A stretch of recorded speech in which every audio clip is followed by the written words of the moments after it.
Hello everyone, welcome to my channel. In this video, we are going to see how to install Firefox browser.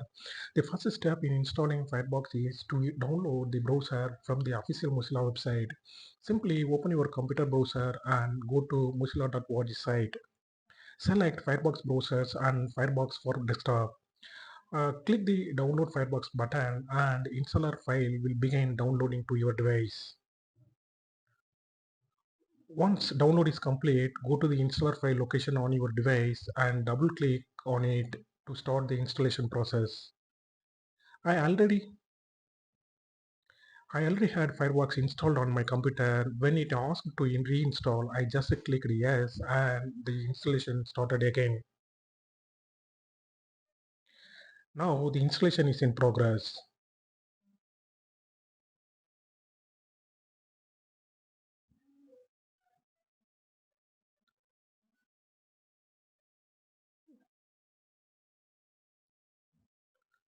So data imported successfully, click done. If you want, you can check those box or skip it.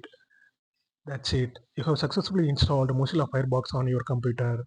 You can find out the installed Firefox version by clicking on Help and then select About Firefox. That's all. Thanks for watching.